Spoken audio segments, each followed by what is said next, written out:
Is this Artūras Karnišovas' last chance to actually put a good quality team out there on the court for the Chicago Bulls? And if so, how much time does he have? We're going to talk about all that plus more on today's Locked On Bulls.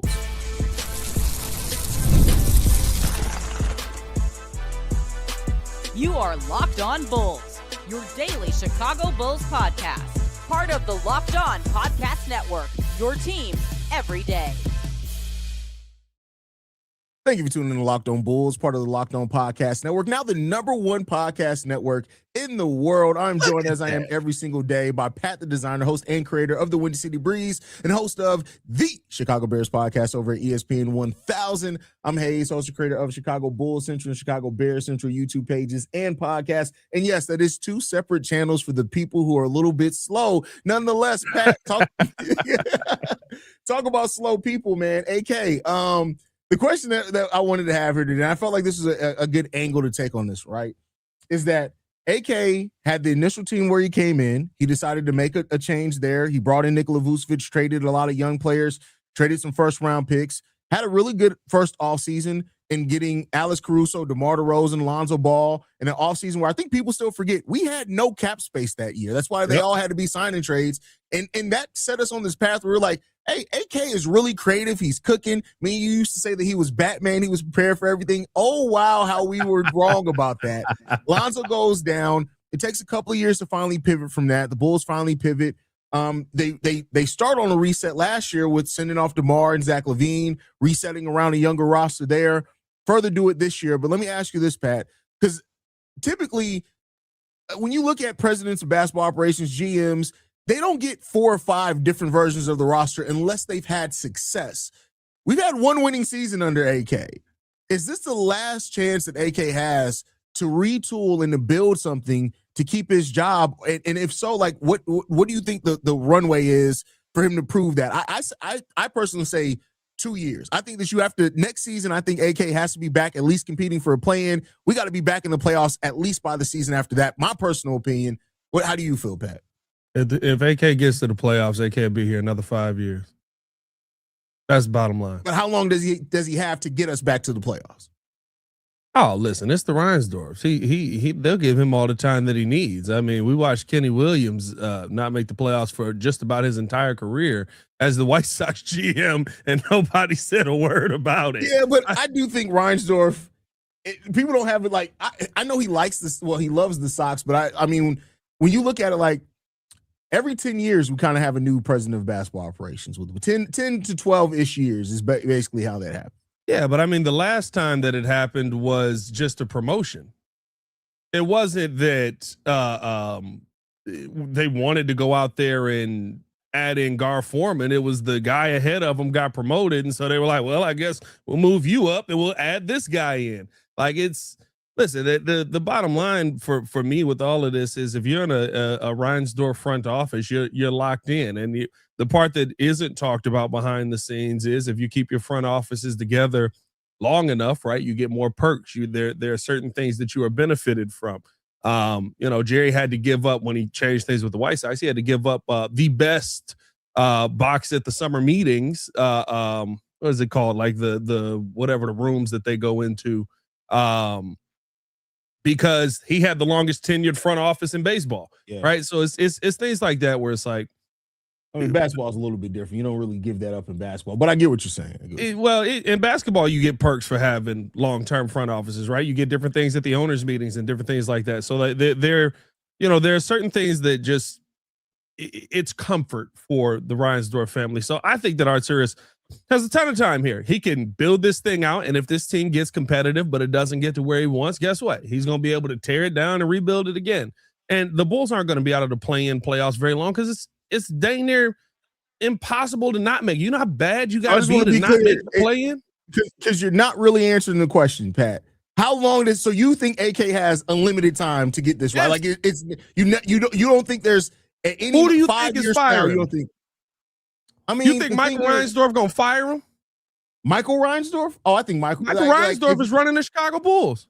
If AK has 10 years on the job and not a playoff win to show for it, I do think that there's a chance he gets. I won't say it's 100%, but I do think that there's a chance of that. What year is he at right now?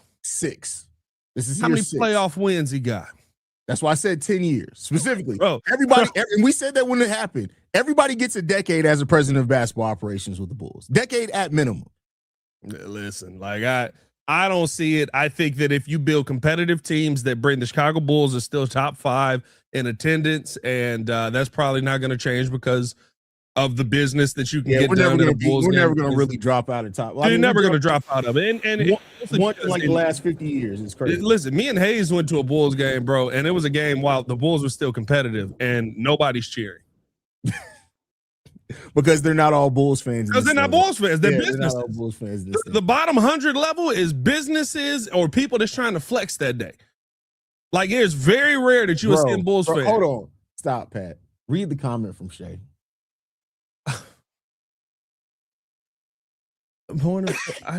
Wait. Oh, wait. I'm reading the wrong comment. I'm reading the bottom comment.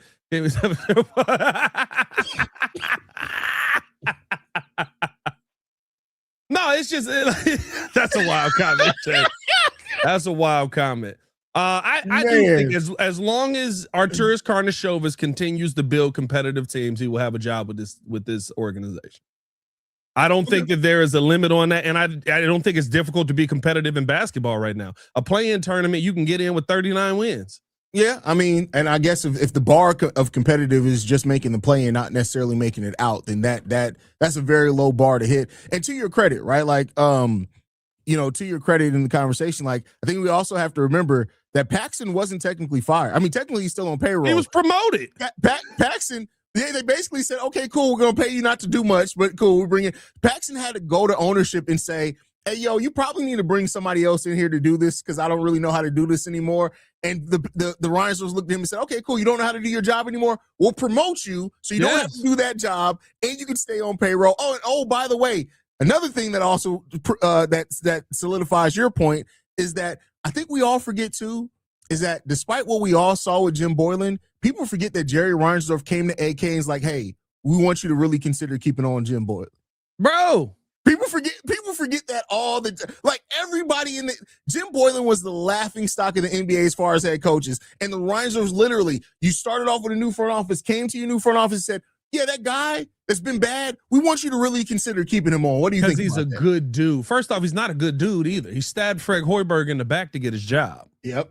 So he's not a good dude. But because and listen, it's why Billy will always have a job until he's ready to be fired. It's why AK will always have a job until he's ready to be fired. The only one they might get out of there is Mark Eversley, and it's just because they can't figure out what he does. I mean, he hasn't figured out what he does yet, so how can they figure out what he does? Like, the first time somebody figures out what he does, please let Mark Eversley know. Bro, like like I said, Mark Eversley, has anybody seen him? Here's my thing.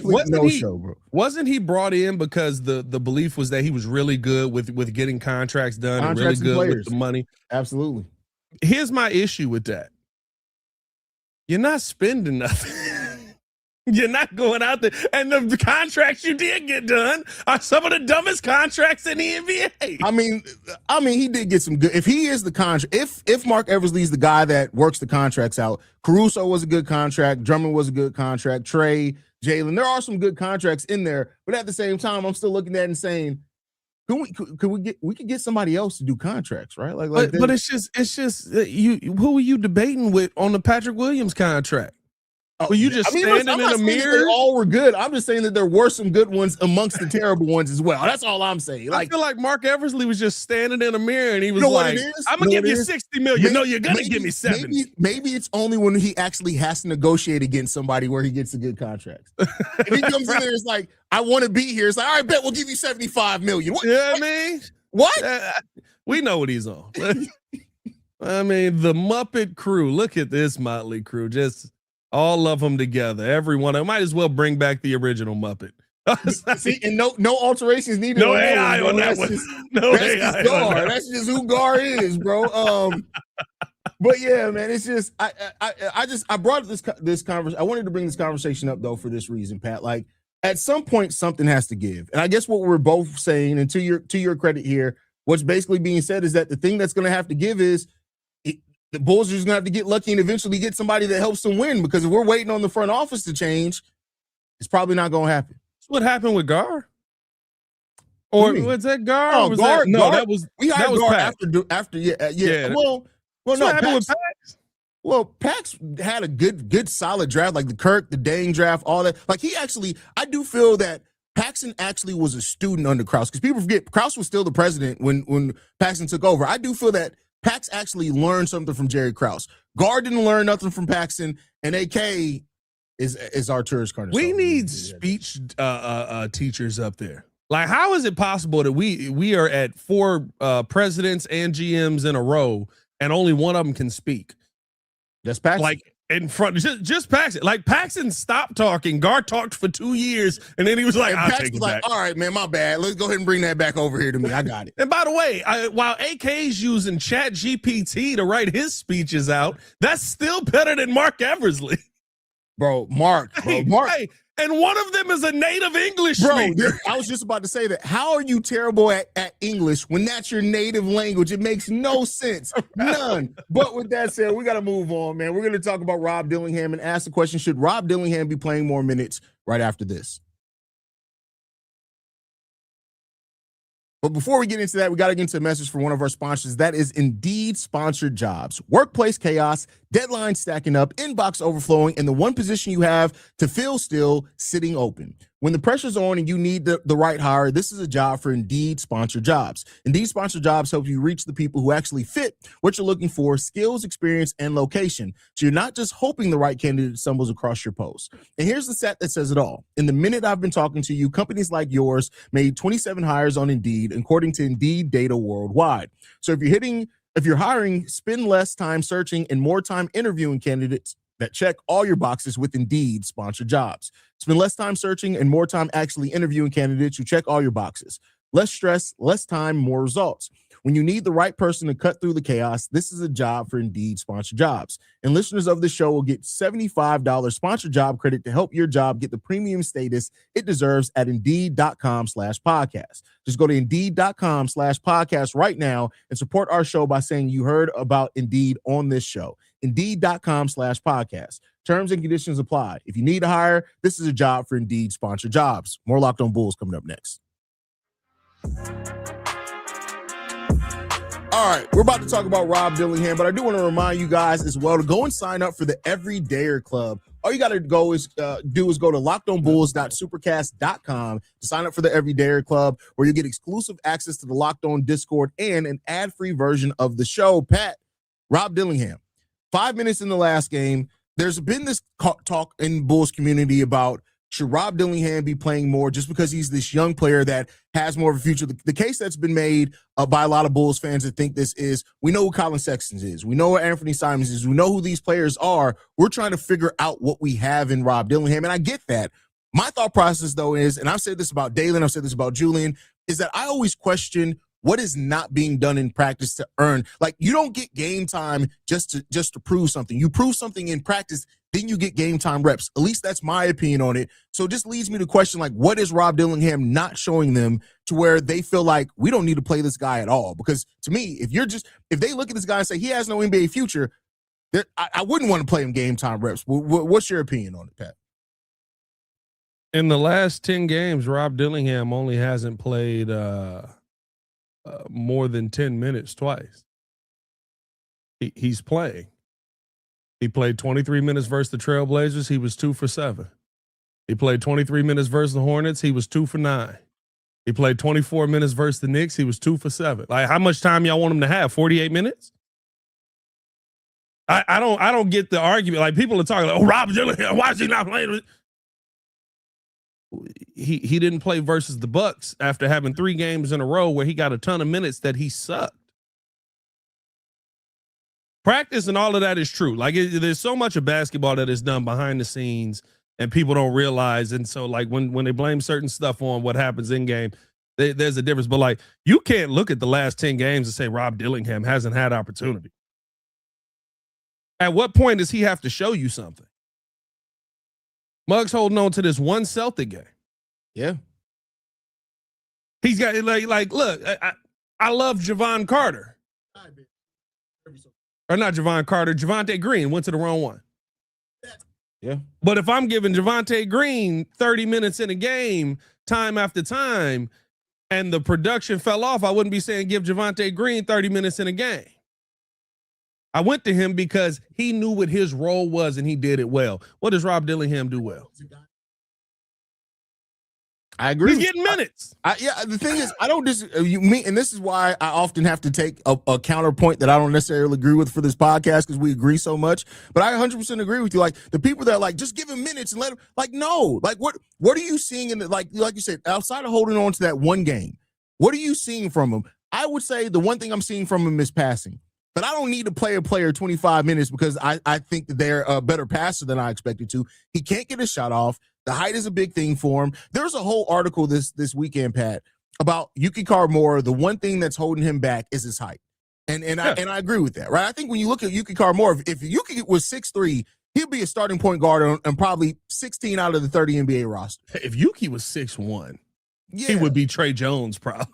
Rob Dillingham, it's height that holds him back to a degree, but then also, I hate to say this, and again, he's still young. There's time to turn this around. I'm not saying this as like he'll never figure it out, but as it stands right now, Rob Dillingham doesn't know a good shot if it looked him in the face. He doesn't. He doesn't know a good shot. He does not do that very well at all.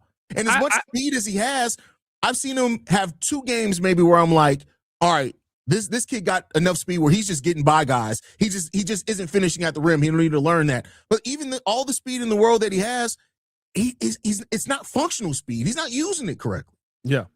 I don't get what Bulls. Here's my thing. I feel like the tank has really thrown fans that didn't really have an argument for the Bulls for why they or what they want them to do into just confusion. Because the tank fans are like, oh my God, what's happening? Now you in the tank? Yeah, it sucked, don't it? They're like, oh, this is keep losing, but also like you're not playing guys, and this guy doesn't look good, and that's how tank work. Dudes suck. Yeah. Oh, Rob Dillingham's not getting enough minutes. How long has Rob Dillingham been on the Bulls? How many games? About 10? Who? Rob Dillingham? Rob Dillingham been on the Bulls about 10. Probably about 10 games now. About 10 games. So the last 10 games, he has had over 20 minutes in just about every one of those games. What do y'all want him to get? You don't have an argument on this. You just want to yell about something. Like it is the dumbest thing. No, I just want to see him and what he can show and have some good production. I want to be clear, right? Because I agree with you, but I do want to be clear. I can understand the fans. This is why I say fan mind and basketball mind sometimes are two very different things. Fans, we don't get to see practice. So, of course, I can understand a fan saying, well, I just want to see what the kid could do. But you got to remember, there are players and coaches that their job is to look at this guy every single day in practice, and they get to see what he can do. Hey, he's averaging 18.7 minutes a game. That is enough time for you to show me something. Yuki Kawamura got 10 minutes and had 6 assists. Rob Dillingham in 18 minutes a game is shooting 18% from 3, 36% from the field. By the way, coming from a city where he was shooting 33% from the field. He's averaging 2 rebounds, 3 assists, and if you want to be excited about it, he's averaging a steal and a half a game.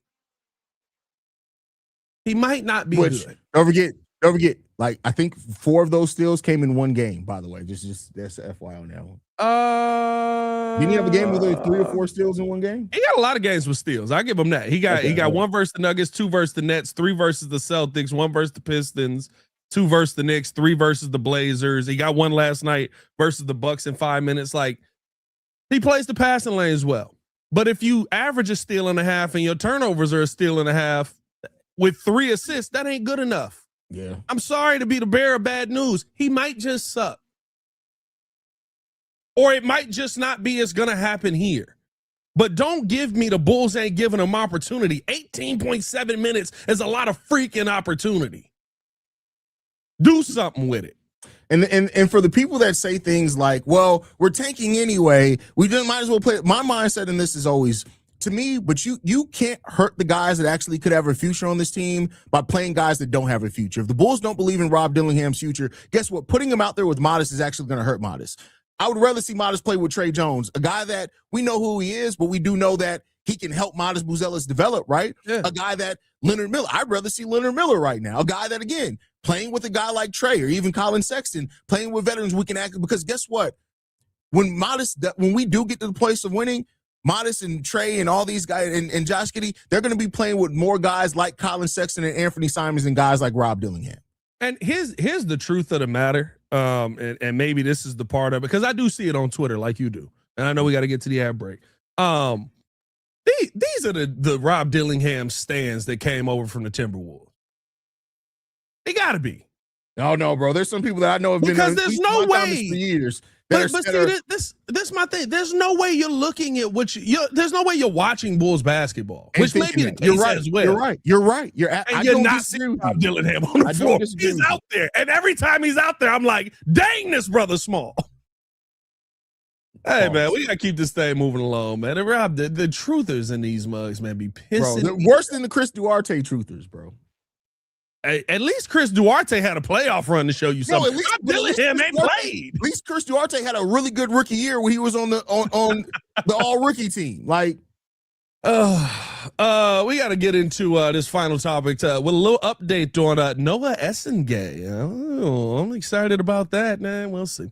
But first, we got to get to this ad read. All right. My bad. He's doing the ad read with me. This episode is sponsored by BetterHelp. March is a time to celebrate women, especially around International Women's Day, and to recognize just how much they carry at work, in relationships, in family, and in all the unseen roles they step into every single day. It's easy to celebrate that strength, but it's just as important to make spaces for their emotional well-being. And honestly, that goes for all of us. I mean, listen, I think about my mom and how much she carries without always saying so. And it makes me think how many of us are doing the same thing. The roles we play, the expectations we carry, the pressure we don't always talk about. Therapy can help with all of that, creating balance, setting healthy boundaries, and supporting your overall well-being. With over 30,000 licensed therapists and more than 6 million people served worldwide, BetterHelp is the world's largest online therapy platform, and it works. Fill out a short questionnaire, get matched with a licensed therapist,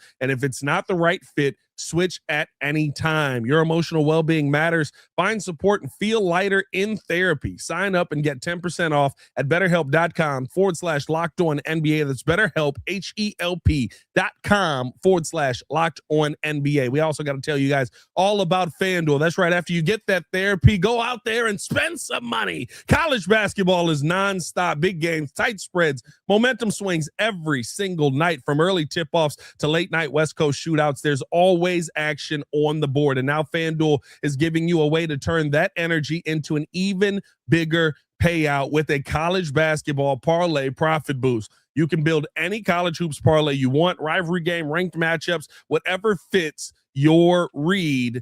You can mix spreads, totals, and player props to match how you see the slate playing out. Then you can apply the profit boost and instantly bump up the potential payout. So head to FanDuel.com to get started. That's FanDuel.com. FanDuel, play your game. More Locked On Bulls coming up next. All right, Pat. Last time before we get up out of here today, brother. And we were a couple days late on this one, but Noa Essengue has returned to practice for the Chicago Bulls. He's not returning. There's not any chance to return this year, but he's back practicing. He's shooting. He's doing some drills with the team. The brace is off his shoulder. Why this is important is that part of the reason that they went ahead and decided, because I think people forget, like, the surgery, they could have waited on the surgery. It wasn't necessarily that he needed it, but part of why they went ahead and decided to do it so that he can have a full offseason. So at least this is pointing in that direction. He's going to have a full offseason with the Chicago, with the team this year, probably being the Advocate Center, probably go back overseas for a little while, but come back. And I think that's really good for him, especially a young player that didn't play a lot, to be ready for next season. How you feeling, Pat? Listen, I hope, some of the ups and downs that we saw at the G League level is because of that. I think that sometimes we forget. Think about how great of a player Cade Cunningham is now. In the beginning, he was struggling at times because of the shin issues that he had been dealing with since high school.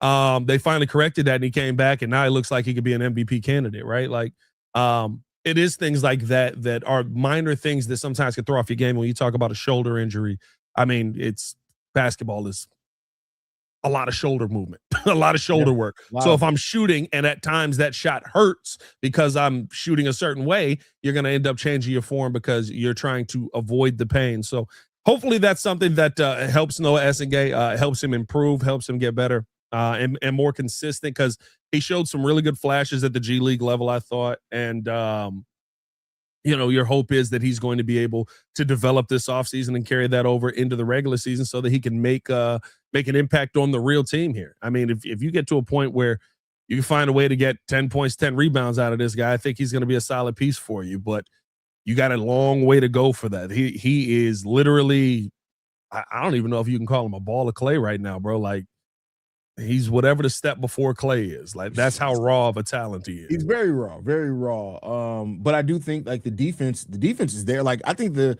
defensive instincts are there. If he makes an impact right away, I think it's going to be like early. People forget that Joakim Noah wasn't like the defense that we knew him from his first 2 years in the league. He literally got into games. He played with some really good energy at time, blocked some shots, and then he set his butt down. And I think that's what Noa Essengue is probably you're going to look at this first year. And if he can do that, I think that's a really good step. We know the offense is going to be raw. It's going to take a little bit of time for that to come across. But to do that, I do think another year, which he didn't have, keep in mind, people forget he didn't even come to the draft combine last year because he was literally playing up until the day he got drafted, right? So being able to have an offseason with NBA trainers and things like that, being at the Advocate Center, he'll probably be there a lot with Miles Buzelis, who we know is a gym rat, going to stay there. It's important for him to have the best chance to leapfrog next year and actually get out there on the field for the Bears. So I'm excited to see that part. Out there on the field for the Bears, it tells you where you want to be. It tells you where exactly the team I'd rather be talking about right now. Be out there for the Bulls. So yeah, I miss the Bears too, brother. I miss the Bears too. I'm going through draft prospects now for the Bears, bro, and I'm just like, I just want my team back on the field, bro. I want the Bears back on the field, man. White Sox getting started. White Sox look pretty good. Yeah, listen, I'm excited about the White Sox season too, and with me and you, we're going to be covering the White. So by the way, y'all can catch Pat the Designer over on White Sox Central with me a little bit. We're going to be talking a little White Sox from time to time. So can't go wrong with it. Very fun spring training so far. Now it is spring training, and Cubs fans better hope, because my God, Shota Imanaga is just letting that ball fly. Jesus Christ, he is getting crushed. Follow us on everything at Locked On Bulls. You can follow me on everything at Pat the Designer. Appreciate y'all for tuning in and showing love. Hey, Cubs fans, have fun. You guys can follow me at CEO Haize. Locked On Bulls is free and available on every podcasting app and platform of your choice, as well as the Odyssey app, Amazon Fire TV, Roku TV, Fubo TV. Basically, anywhere you want us, you can get it. But you know where else you can get us as well? You can go to the Everydayers Club. The Everydayers Club. For there, you can sign in for that. You can go to the Everydayers Club. Go to lockedonbulls.supercast.com to sign up for the Everydayers Club so you can get an ad-free version of the show and get exclusive access to the Locked On Discord. We'll see you guys bright and early tomorrow morning, y'all. Peace.